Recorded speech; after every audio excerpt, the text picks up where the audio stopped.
यसै कारण परमप्रभु आफैले तिमीहरूलाई एउटा चिन्ह दिनुहुनेछ।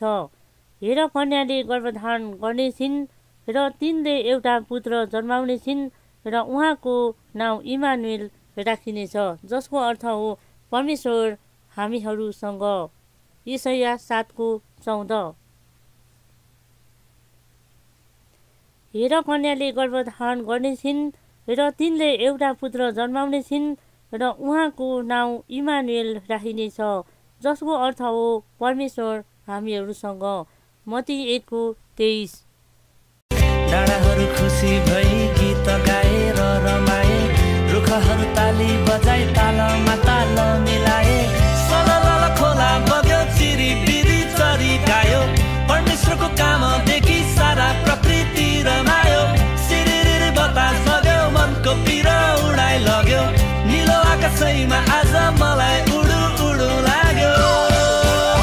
उहाँ आउनु भो मानिस भएर, बचाउनु भो क्रुसैमा चढेर, उहाँ आउनु भो मानिस भएर, बचाउनु भो क्रुसैमा चढेर।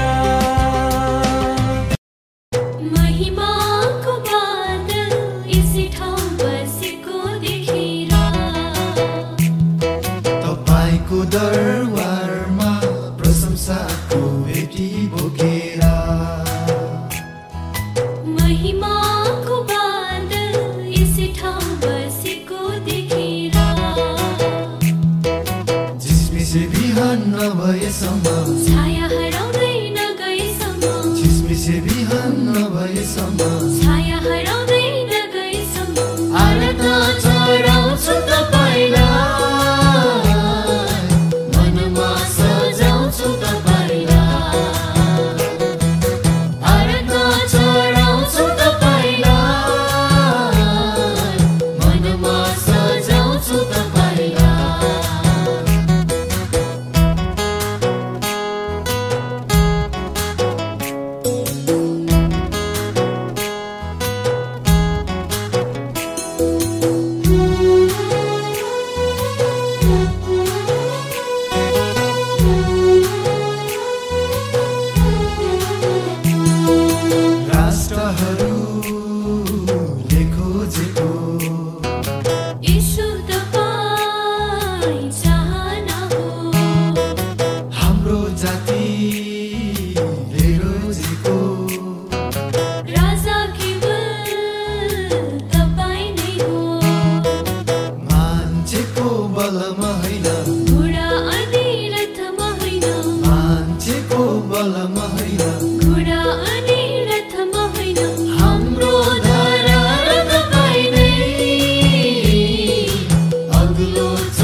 तपाईसँग पैसा छ तर परिवारमा समस्या छ भने त्यसले कहिले पनि आनन्द ल्याउन सक्दैन। यसका प्रियहरू, पैसा कमाउनु भन्दा पनि सम्बन्धलाई कमाउनु ठुलो कुरा हो। वैवाहिक जीवनमा सम्बन्धलाई ध्यान दिनुहोस्। मित्रहरूसँग, मण्डलीसँग, एकअर्कासँगको सम्बन्धलाई ध्यान दिनुहोस्। त्यसले तपाईँको जीवनमा आनन्दहरू लिएर आउनेछ। अनि त्यो क्षेत्रमा हामीले डिसिप्लिन, अनुशासित हुन सकौँ। मेरो यही प्रार्थना छ, यसरी हामीले आफ्नो दौडलाई पुरा गर्न सकौँ। यो दौड पुरा गर्नको लागि हामी परमेश्वरले हामी सबैलाई अनुग्रह गरून्। जुन उद्देश्यको लागि परमेश्वरले हामीले यस पृथ्वीमा ल्याउनु भयो त्यो उद्देश्यलाई हामीले बुझ्न सकौँ र उहाँको महिमाको निम्ति हामी जिउन सकौँ।